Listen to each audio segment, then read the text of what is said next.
지금 법률 검토가 끝났답니다. 아, 그래요? 지금 그 2분 40초짜리 네. 녹음 파일 원본을 한번 예, 역사상 최초로 네. 대한민국 단독 보도. 단독은 늘 단독이죠. 예, 그 음성 파일을 교수님 못 들어보셨죠? 네, 못 들었어요. 예, 지금 들어보시고 그리고 그러니까 변조되지 않은 원본 파일이라는 거죠. 저희는 그 4월도 가짜는 가라. 그 변조된 거 안 씁니다. 네. 있는 그대로. 예. 자, 한번 좀 틀어주시죠. 여보세요? 여보세요? 익수님, 늦은 시간에 죄송해요. 예, 저번에 제가 잠깐 카톡에서 여쭤봤었던 내용인데요. 뭔데? 문 후보님 아들 준용 씨 관련해서 같이 파슨스 계실 때 들으셨다는 말 한 가지만 좀 확인 좀 할게요. 그게 본인이 뭐 이렇게 지원을 해서 이렇게 합격을 한 그런 게 아니라 어느 날 부친이 갑자기 어디다 야 뭐 원서 하나 내봐 이렇게 해가지고 했다고 들었는데 그게 맞나요? 그건 자세한 건 모르겠는데 네. 듣기로는 그렇게 들었어. 뭐 아빠가 네. 얘기를 해서 네. 어디에 이력서만 내면 된다고 얘기를 했던 것 같은데? 근데 그게 이제 뭐 지원 기간 안에 했는지 지나고 했는지 이거에 대해서는 확인이 어렵겠죠. 걔가 뭘 알겠어요. 뭐 아빠가 하라는 대로 해서 했었던 걸로 나는 그렇게 알고 있었어. 그리고 그렇게 소문이 났고 그렇게 얘기를 들었어. 그랬군요. 그러면 당시에 파슨스에 있었던 직원들이 다 좀 어느 정도는 다 알고 있겠네요. 당연히 그걸 모르는 게 이상한 거지. 그렇군요. 아니, 아까 토론회 하는 거 봤더니, 무슨 아드님이 자기 실력으로 입학했고, 본인이 아무런 뭐를 행사하지 않았다. 자꾸 이렇게 말씀을 문 후보님이 하시더라고요. 그래서, 제가 같이 공부하셨던 동료들한테 들은 얘기하고 전혀 달라서, 그래서 한번 여쭤보려고 했습니다. 일단 말이 돼야 뭘. 아유, 왜요? 참. 본인 아니야. 실력이 좀 별론가요? 본인이 본인 실력을 알걸? 그래요. 그러면, 고용정보원 5급에 이렇게 채용 될 만한 실력은 아니었다. 이렇게 이해하면 될까요? 알아서 생각해야지, 그런 건. 어떻게 그거를, 그것까지는. 너무 문 후보께서 자신있게 본인 실력으로 합격했고, 그렇다, 이렇게 얘기를 하시길래. 근데 학교 졸업 직전에 다른 경력이 없었는데도 불구하고 그렇게 한 건 좀 의아하긴 했죠. 아니, 우리나라가 그렇지 뭐. 네, 더 이상 얘기할 수가 없네. 예, 불편하신데 제가 자꾸 여쭤봐 죄송합니다. 그럼 이만 끊을게요. 예, 잘 지내? 네, 고맙습니다.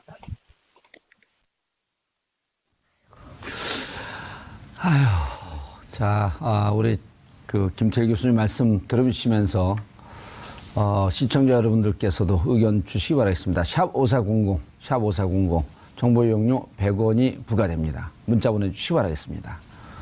상 기자님. 네. 잘 지내? 그러니까 저 남자 목소리가 누군지 아시죠? 동생이라는 거잖아요. 남동생. 동생이요. 예, 남동생 사촌 남동생을 시켜가지고 했다는 건데요.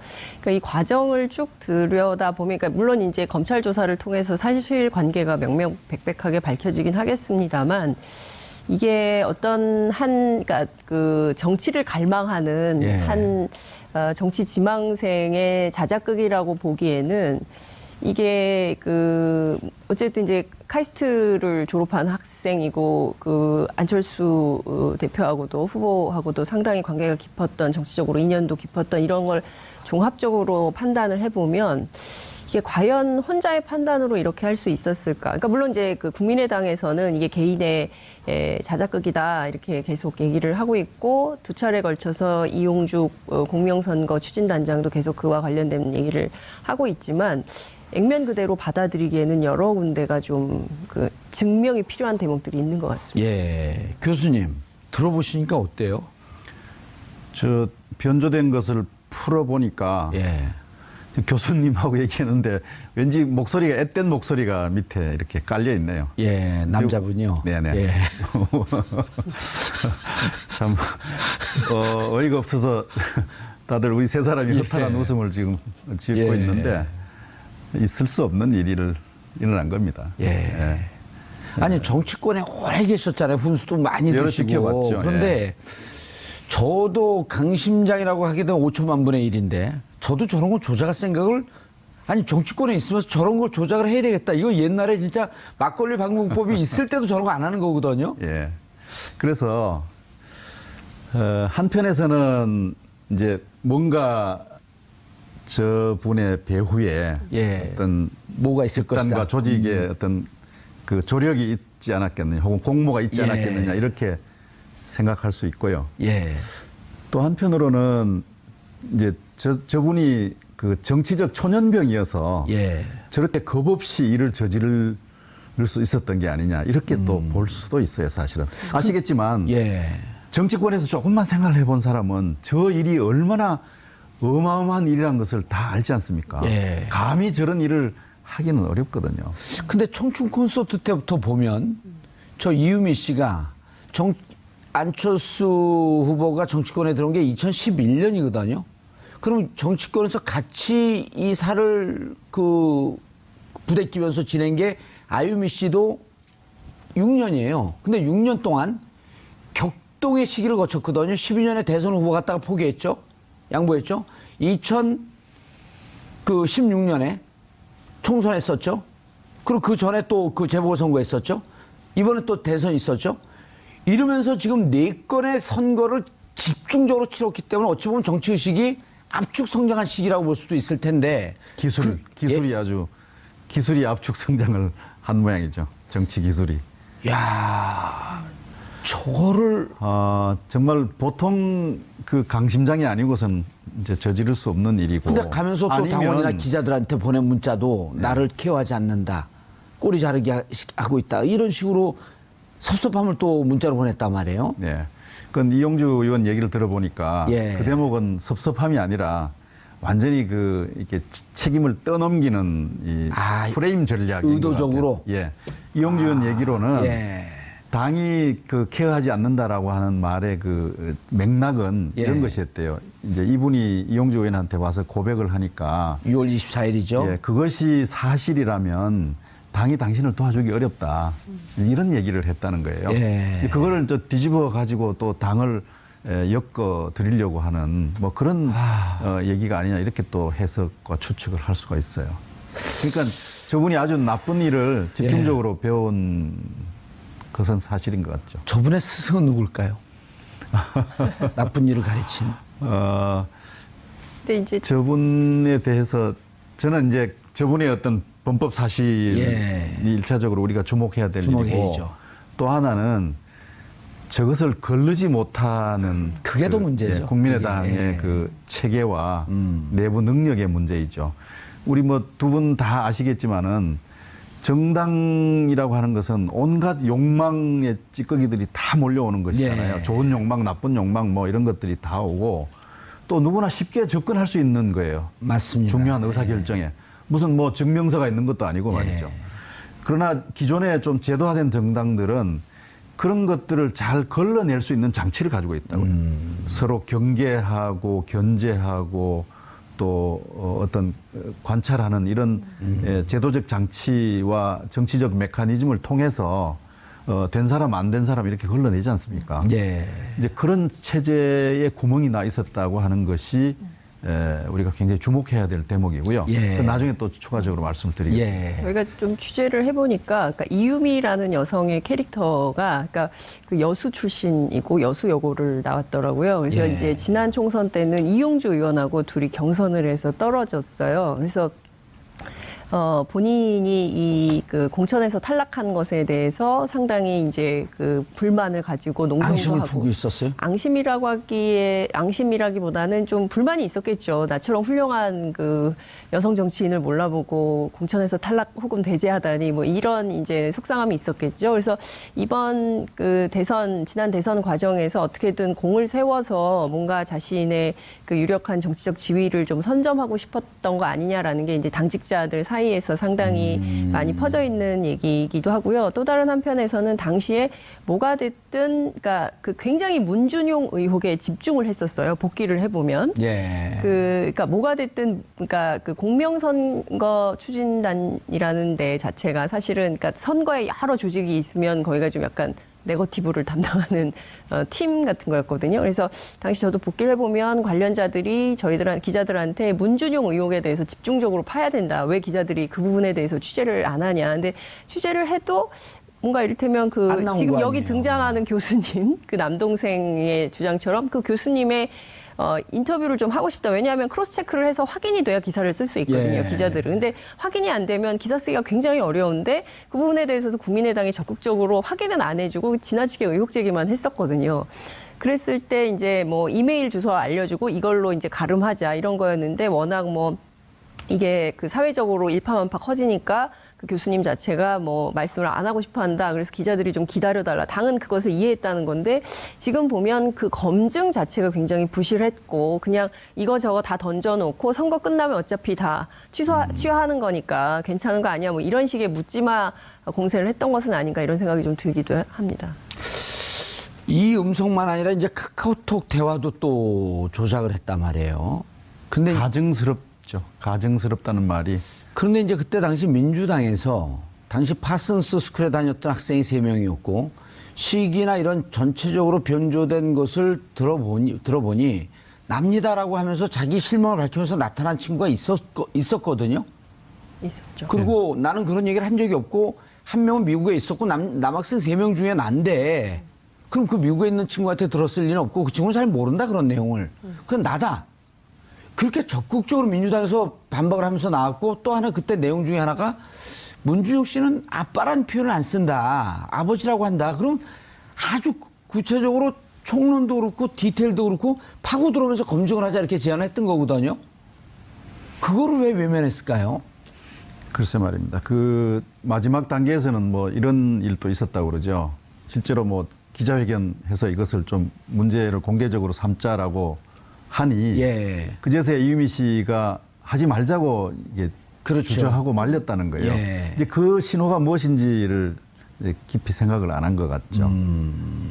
이유미 씨는 뭔가 자기 공으로 좀 이렇게 떠벌리고 나서 이 문제가 심각해질 수 있다고 생각하니까 아마 발을 빼려고 했던 것 같은데 예. 이제 그런 징조를 놓친 것도 뭐 당이 현재 통탄을 해야 될 일이 아닌가 이렇게 그리고 생각합니다. 이용주 의원도 뭐 본인은 몰랐다고 하고 이준서 씨도 몰랐다고 하는데 이준서 씨 몰랐다고 하는 거는 둘이 대화 내용을 보면 이제 그것은 사실이 아닌 거로 좀 나오는 거죠. 그리고 이용주 의원은 복수의 사람들부터 확인했다 해서 복수가 누구냐 했더니 한 방송에서 이준서 씨와 제보자다 이렇게 얘기를 했는데 제보자 2명이 아니고 이런 것도 좀 석연치 않지 않나요? 부장검사 출신이. 근데 그분이 정치 초년병입니다. 근데 지금이라도 털어놓자. 옛날 예. 뭐 어머니들이 말씀하시는 표현을 빌리자면 눈에 뭐 씌인 게 아니냐 이렇게 그 표현할 수도 있겠고요. 예. 뭐 그것을 좀 사회학적으로 풀어서 얘기하면 그 선거 막바지에 안철수 후보의 지지율이 막 내려가고 있었지 않습니까? 예, 곤두박질 치고 있었죠. 그런 예. 상황에서 뭔가 공을 세워보겠다고 하는 공명심, 허영심, 뭐 그릇된 욕망 이런 것들을 국민의당이 제대로 잡아내지 못하고 예. 오히려 거기에 말려 들어가 버린 그 무책임의 소재는 뭐 어디까지인지 아직 확인할 수 없습니다만은 예. 국민의당 전체가 이제 그렇게 되어버린 꼴이 됐죠. 국민의당 지도부의 대응은 어떻게 보세요?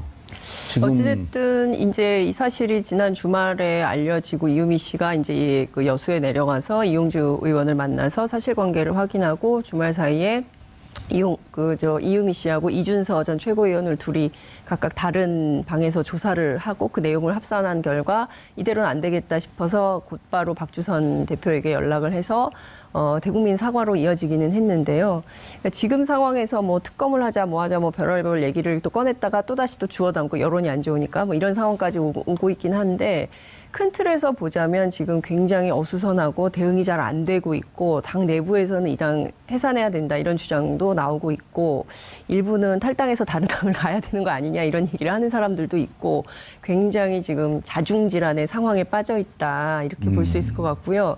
그 2016년이죠. 그때 그 총선 당시에 있었던 그 홍보비 파문 있지 않았습니까? 이제 그때보다 한 10배 이상의 충격이 당 안에 있는 것으로 보이고 당 내부에서도 지금 굉장히 심각하게 받아들이는 것 같습니다. 그때 이번에 또 경선 과정에서 원광대 학생들 동원이라든지 네. 여러 가지 잡음이 있었잖아요. 근데 그렇죠. 정당에서는 네.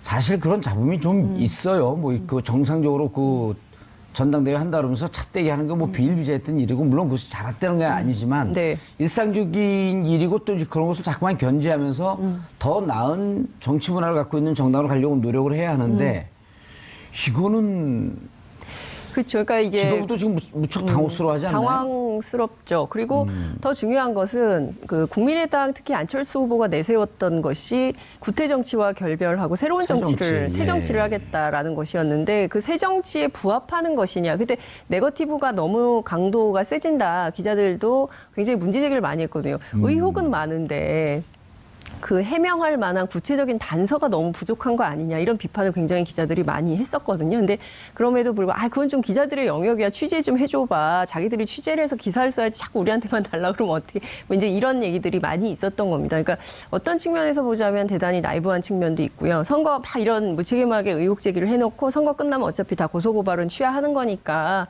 일단 질러 뭐 이런 생각들이 있었던 거 아닌가라는 생각도 좀 듭니다. 당 지도부가 어떻게 대응을 해야 됩니까, 교수님? 저는 발빠르게 사과한 것은 잘했다고 칭찬해주고 싶어요. 예. 특히 이제 당사자인 문 대통령과 그 아들에게 진지하게 사과를 박주선 비상대책위원장이 하지 않았습니까? 예. 그것은 훌륭하게 했는데 문제는 이제 그 다음이에요. 곧 바로 이제 특검을 하겠다고 이렇게 얘기를 하니까 개인적 입장으로 박 전 의원이 얘기를 했죠. 예, 뭐 그런 의견을 가진 분들이 있었습니다. 그러니까 그 사과의 진정성이 확 덧쳐버린 거죠. 예, 그 완전히 그 뭐라 그럴까 왜곡되어 버리고 전달되지 않는 훼손되어 버린 거죠. 예. 아니 뭐 반성을 하면 이제 일관되게 진지하게 뭐 반성을 해야 되지. 너는 잘났냐 뭐 이렇게 지금 하면 그게 반성이라고 할 수 있겠습니까? 이제 그런 대목이 하나 있었고요. 그다음에 또 하나 아쉬운 것은 당내에서 이 문제를 계속 법적 도의적인 문제로 계속 다루고 있단 말이에요. 그러니까 이유미 씨의 그 범죄 행위가 단독이었는지 공모가 있는지 혹은 또 어느 선까지 알았는지 하는 것은 물론 중요해요. 예. 그런데 이것은 이제 형사적 책임을 묻기 위한 것이거든요. 그건 검찰의 몫이고. 책임의 소재가 어디에 있고 그 책임의 그 경중이 얼마나 되느냐 하는 것인데 예. 이것은 사법기구가 하는 일이에요. 그렇죠. 그다음에 도의적 책임의 문제는 학교나 교회가 하는 일이죠. 정당이라고 하는 것은 정치 조직이지 않습니까? 아하. 그러면 정당은 당연히 법적 도의적 책임을 물론 따져야 되지만 정치적 책임에 대해서 논해야 되는 거예요. 그래서 그 일에 직접 조작에 개입을 하지 않았다고 하더라도 그 조작된 자료를 가지고 선거 캠페인에 아주 강력한 소재로 활용을 했단 말이에요. 강력하고 주요한. 네. 예. 그것도 아주 강력하게 선거 막바지 중요한 국면에서 그러면 그 조작에 직접 개입했느냐 안 했느냐 여부는 사실은 중요하지 않아요. 그것을 선거대책기구가 공식적으로 활용했다는 점에 대해서 국민의당이 책임 있는 자세를 보여야 돼요. 그 왜? 정당은 정치기구지 않습니까? 예. 이거 어떤 문제를 두고 있을 때 검사가 하는 그 대응책하고 학교 선생이 생각하는 대응책하고 다르단 말이에요. 검사는 어떻게 처벌할 것이냐, 죄를 어겼느냐, 멀었느냐. 그다음에 선생은 너 좀 얘가 뭔가 좀 뉘우치고 있는지, 뭐 스스로 어떻게 성찰하고 있는지 이 점을 주목하는데 정치기구는 자신이 행한 행위에 대한 정치적 책임을 지는 것이 가장 중요한 기준이고 덕목의 바탕이 되어야 되는데 이 점에 대해서 지금 국민의당이 계속 법적 도의적 수준에서만 얘기하는 거예요. 예를 들면 그 이유미는 국기를 물랑케 한 엄중한 처벌을 해야 될 그런 짓을 했다. 예. 이건 이제 법적 책임에 대한 엄중함의 표현이거든요. 예. 국민들이 기대하는 것은 그 이상의 것이죠. 저희 그 얘기로 국민들이 만족하겠습니까? 듣고 싶지도 않아요. 그러니까요. 누가 이유미와 뭐 이준석과 같이 했느니 안 했느니 또 그것을 뭐 사전에 어디까지 알았느니 안 눈치를 알았느니. 챘느니 아니 이건 별로 중요한 게 아니에요. 이미 이것은 선거 과정에서 중요한 소재로 활용한 것이에요. 그러면 그 범위 내에서 책임 있는 얘기를 해야 됩니다. 이제 그게 빠져 있기 때문에 그저께 일이 공개가 되고 나서 지금 이틀이 지나고 있는데 다들 미흡해하고 있는 것이고 또 계속 언론들도 그런 부분에 대한 질문을 계속 던지고 있는 중이죠. 그래서 정당이 정치적 기구이기 때문에 정치적 책임이라고 하는 점을 주목하지 못하고 있다는 점이 여전히 국민의당은 이 문제를 좀 안이하게 보고 있는 게 아니냐 이렇게 생각할 수가 있죠. 그러니까요. 특검 얘기 나올 때 해도 국민들이 이렇게 국민들의 눈높이를 이해를 못할까? 국민들의 분노 게이지가 어디까지 가 있고 특검이라고 하면 그리고 심지어 그 김동철 원내대표의 법정 최고형으로 다스려야 한다라고 하는 것도 뭐 요즘 유행하는 유체이탈화법 아니냐 저게 본인들이 책임을 져야지 정치적으로 이런 지적들을 많이 했단 말이고 SNS상에서 일반적인 사람들이 그 얘기를 하고 있습니다. 근데 막상 정치 지도자들은 그런 얘기로부터 좀 벗어나 있어요. 그래서 이제 그 특검 문제는요. 우선 이 사과하고 예. 그 사죄가 받아들여지고 이 문제가 정리되면 그 다음에 그 특혜 채용 문제는 나중에 다루자라고 이렇게 정리를 한 건가 봐요. 예. 했지만은 이미 뭐 특검 논란이 국민들에게 많은 실망을 아젠다 이미 건드렸죠. 예, 그랬고 이제 남은 것은 역시 법적 도의적 문제가 아니라 정치적인 정치적. 문제에 대해서 국민의당이 어떤 정치적 책임을 표현할 것이냐 하는 것이 남아있는 과정입니다. 예. 장 기자님, 지금 교수님 말씀이 저는 제가 친한 분이어서 그런지 귀에 쏙쏙 와닿는데요. 예, 그렇기도 하고 저희가 취재를 좀 해보면 동의를 안 하시네? 네? 동의를 안 하세요? 아니요, 저는 그 옳으신 말씀이라고 생각을 하고 예. 제가 덧붙여서 설명을 좀 드리고 싶은 대목이 제가 이렇게 취재를 국민의당 쪽에 취재를 쭉 해보니까 그러니까 이게 지금 그 이유미 씨나 이준서 전 최고위원의 경우에는 그 이 구속이나 혹은 또 법정형을 뭐 피해갈 수 없을 것 같다라는 얘기를 하고 예. 그렇지만 그 윗선에 대해서는 증거가 없으므로 무혐의 처분될 가능성이 높다는 얘기를 벌써부터 하고 있거든요. 그러니까 말씀 주신 대로 이게 어떤 정치적 도의적 책임을 지는 것이 아니라 사법적 판단에 따라서 우리가 책임질 것은 어느 선이고 그 이상은 아니므로 당이 전체적으로 다 책임질 문제는 아니다라고 정리를 하는 분위기이고 또 다른 측면에서는 그 문준용 씨 특혜 채용 의혹이 실제로 있다고 믿는 것 같아요. 국민의당 사람들은. 그래서 기자들한테 끊임없이 그 투트랙으로 얘기를 하고 있어요. 그 이유미 씨와 관련된 것은 우리가 잘못했다. 그렇게까지 조작을 했을 거라고는 우리는 상상도 못했다. 그럼 검증 과정에서 미흡했던 점 인정한다. 그것은 그것이지만 이 문제 때문에 문준용 씨 특혜 채용 의혹이 사그라들어서는 안 된다. 그러게 국민들하고 그 눈높이가 안 맞는 거죠. 그러니까 두 가지. 그러니까 이 문제에 대해서는 우리가 잘못했지만 또 다른 한 측면에서의 문준용 씨 특혜 채용 의혹과 관련해서는 밝혀야 되겠다. 그래서 그 쌍끌이 특검이라는 측면으로 특검을 해야 된다라고 주장을 했다가 그야말로 국민들로부터 엄청난 질타를 받고 스스로 이제 걷어들인 이런 상황이 되는 것이죠. 박주선 비대위원장이 그렇게 얘기했잖아요. 그분은 이제 좀 어쨌든 네. 현실에 근접해서 네. 지금 특검할 때냐. 그렇죠.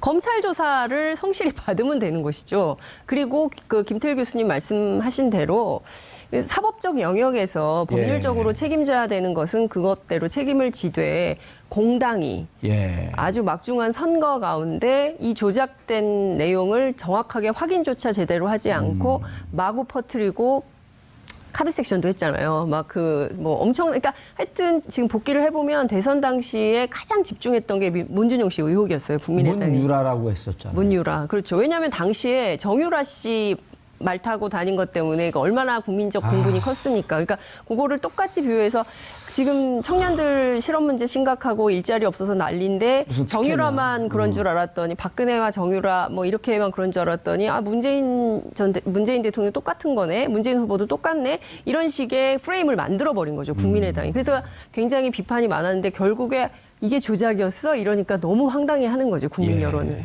교수님, 안철수 후보는 현재 아무 입장을 표명 안 하고 있거든요. 예. 자, 당의 비대위원장 박주선, 그리고 그 원내대표는 김동철 의원이지만 누가 봐도 국민의당의 최대 주주 오너는 안철수 의원이다. 이런 거에 대해서 피할 수 없는 거 아니에요? 이제 그런 부분에 대한 뭐 책임의 연관도 있지만요. 예. 또 뭐 이유미 또 이준서라는 분이 그 안철수 전 후보에 아주 가까운 분이었고 예. 직접 뭐 영입을 했다고 하는 얘기도 있어서 이제 그런 부분에 대해서 이제 도의적인 책임을 이제 문제 삼는 분도 계시는데요. 저도 그 문제는 이렇게 봐요. 뭐 그런 문제 개인적인 관계가 있건 없건 간에 예. 선거라고 하는 것은 후보가 최고의 책임을 지는 그 장이 아닙니까? 예. 그러면 그 선거 운동 과정에서 일어났던 중차대한 문제, 민주주의의 근간을 위협하는 문제에 대해서 그 최고의 책임을 지었던 분으로서 뭔가 반응을 해야 된다고 보는 거죠. 무슨 말씀인가를 하셔야 되는 것이 필요하다고 해서요. 저는 오늘 뭐 오전 몇 개 언론 인터뷰에서 그 안철수 전 후보가 뭔가 말씀을 하셔야 된다 이렇게 얘기를 드렸습니다. 그랬더니 뭐 어쩌고저쩌고 하는 얘기가 뭐 꼬리를 물었는데 제 생각은 그렇습니다. 그 안철수 전 후보가 이 위기 상황에서 뭔가 주도적으로 국민들이 바라는 국민들의 눈높이에서 대응을 하고 그 과정에서 좀 지도력을 보여주었으면 좋겠다. 위기 수습의 지도력. 그러니까 뭔가 잘못을 저지르고 오류가 있었을 때 그것을 고쳐가고 국민들에게 사과와 용서를 비는 이런 것도 정치 지도자의 중요한 능력이고요. 그럼요, 사과할 이 줄 알아야죠. 국면에서 예. 지도력을 보여줄 수 있는 것이죠. 저는 안철수 후보가 이렇게 자꾸 방어적으로 이 문제를 보실까 봐 좀 걱정인데 물론 얘기는 안 해봤습니다만은 예.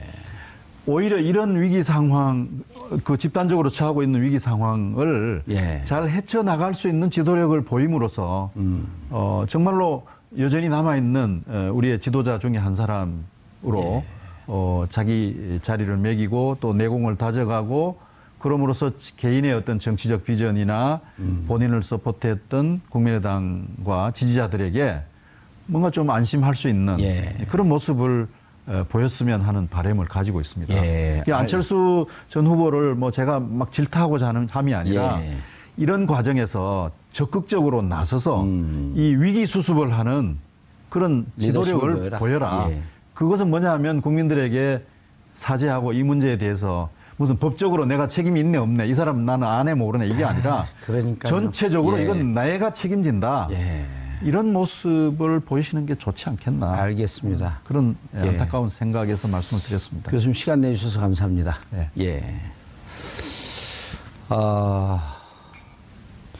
국민의당이 국민들의 눈높이하고는 조금 다른 생각을 하고 있는 것 같습니다. 이러저러한 얘기를 많이 말씀을 드리고 싶지만 시간 내서 정봉주의 품격 시대라도 좀 보시면 좀 아이디어를 찾지 않을까.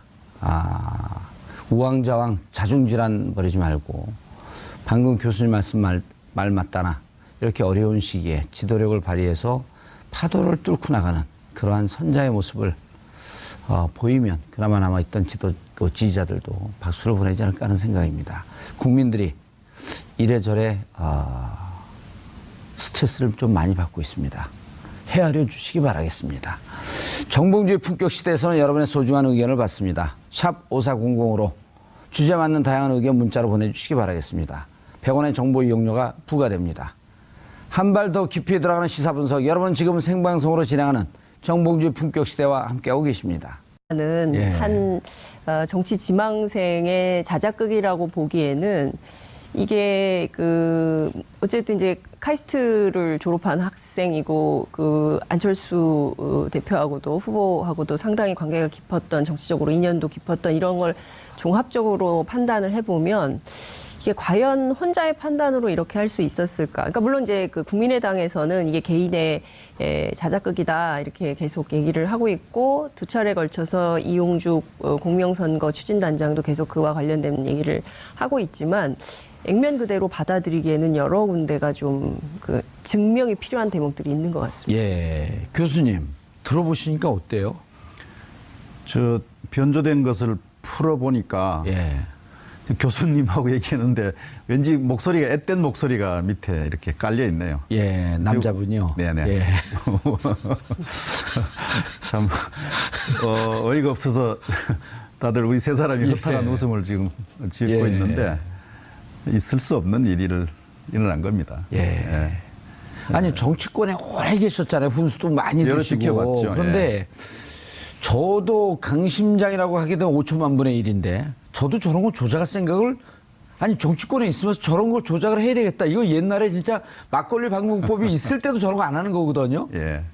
그래서 한편에서는 이제 뭔가 저분의 배후에 예. 어떤 뭐가 있을 것이다. 집단과 조직의 어떤 그 조력이 있지 않았겠느냐, 혹은 공모가 있지 예. 않았겠느냐 이렇게 생각할 수 있고요. 예. 또 한편으로는 이제 저분이 그 정치적 초년병이어서 예. 저렇게 겁 없이 일을 저지를 수 있었던 게 아니냐 이렇게 또 볼 수도 있어요, 사실은. 아시겠지만 예. 지금 법률 검토가 끝났답니다. 아, 그래요? 지금 그 2분 40초짜리 네. 녹음 파일 원본을 한번 예, 역사상 최초로 네. 대한민국 단독 보도. 단독은 늘 단독이죠. 예, 그 음성 파일을 교수님 못 들어보셨죠? 네, 못 들었어요. 예, 지금 들어보시고 그리고 그리고 변조되지 않은 원본 파일이라는 거죠. 저희는 그 4월도 가짜는 가라. 그 변조된 거 안 씁니다. 있는 그대로. 예. 자, 한번 좀 틀어주시죠. 여보세요? 여보세요? 익수님, 늦은 시간에 죄송해요. 예, 저번에 제가 잠깐 카톡에서 여쭤봤었던 내용인데요. 뭔데? 문 후보님 아들 준용 씨 관련해서 같이 파슨스 계실 때 들으셨다는 말 한 가지만 좀 확인 좀 할게요. 그게 본인이 뭐 이렇게 지원을 해서 이렇게 합격을 한 그런 게 아니라 어느 날 부친이 갑자기 어디다 야 뭐 원서 하나 내봐 이렇게 해가지고 했다고 들었는데 그게 맞나요? 그건 자세한 건 모르겠는데 네. 듣기로는 그렇게 들었어. 뭐 아빠가 네. 얘기를 해서 네. 어디에 이력서만 내면 된다고 얘기를 했던 것 같은데? 근데 그게 이제 뭐 지원 기간 안에 했는지 지나고 했는지 이거에 대해서는 확인이 어렵겠죠. 걔가 뭘 알겠어. 뭐 아빠가 하라는 대로 해서 했었던 걸로 나는 그렇게 알고 있었어. 그리고 그렇게 소문이 났고 그렇게 얘기를 들었어. 그랬군요. 그러면 당시에 파슨스에 있었던 직원들이 다 좀 어느 정도는 다 알고 있겠네요. 당연히 그걸 모르는 게 이상한 거지. 그렇군요. 아니, 아까 토론회 하는 거 봤더니, 정치권에서 조금만 생각을 해본 사람은 저 일이 얼마나 어마어마한 일이라는 것을 다 알지 않습니까? 예. 감히 저런 일을 하기는 어렵거든요.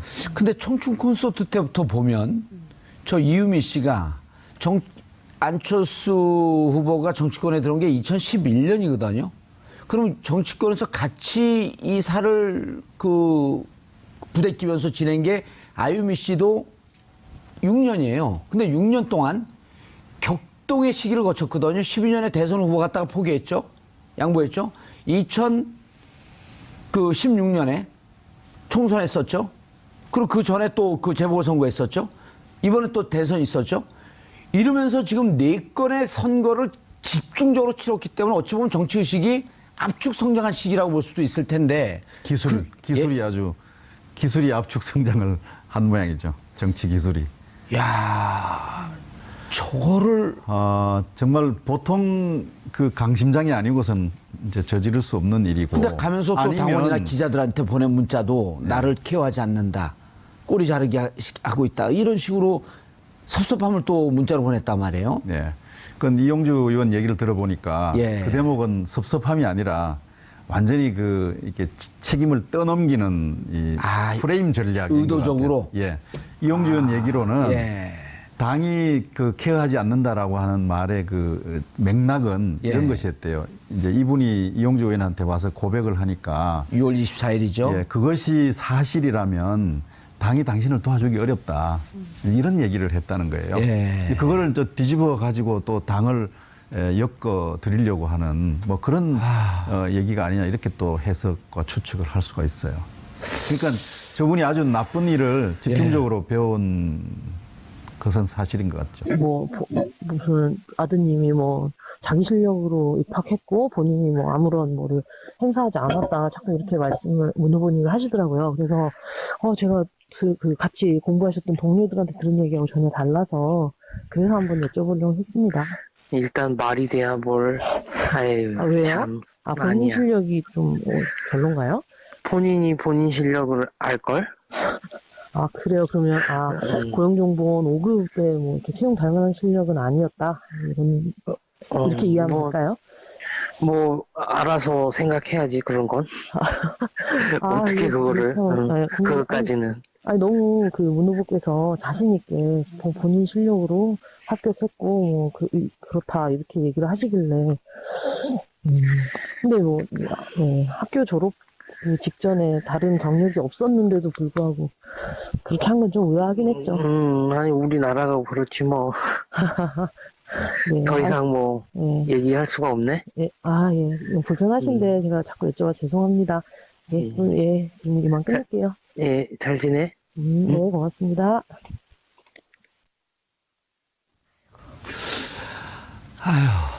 자, 우리 그 김철 교수님 말씀 들어주시면서 시청자 여러분들께서도 의견 주시기 바라겠습니다. 샵 5400, 샵 5400 정보 이용료 100원이 부과됩니다. 문자 보내주시기 바라겠습니다. 상 기자님. 네. 잘 지내? 그러니까 저 남자 목소리가 누군지 아시죠? 동생이라는 거잖아요. 남동생. 동생이요. 예, 남동생 그 사촌 남동생을 시켜가지고 했다는 건데요.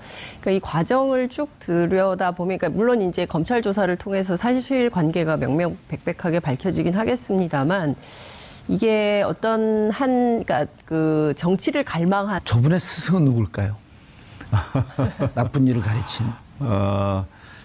근데 이제 저분에 대해서 저는 이제 저분의 어떤 범법 사실이 일차적으로 우리가 주목해야 될 일이고 또 하나는 저것을 거르지 못하는 그게 더 문제죠. 국민의당의 그 체계와 내부 능력의 문제이죠.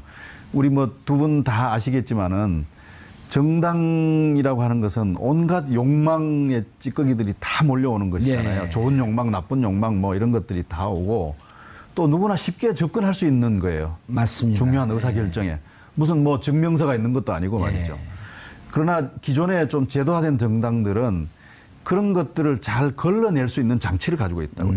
서로 경계하고 견제하고 또 어떤 관찰하는 이런 제도적 장치와 정치적 메커니즘을 통해서 된 사람 안 된 사람 이렇게 걸러내지 않습니까? 이제 그런 체제에 구멍이 나 있었다고 하는 것이 우리가 굉장히 주목해야 될 대목이고요.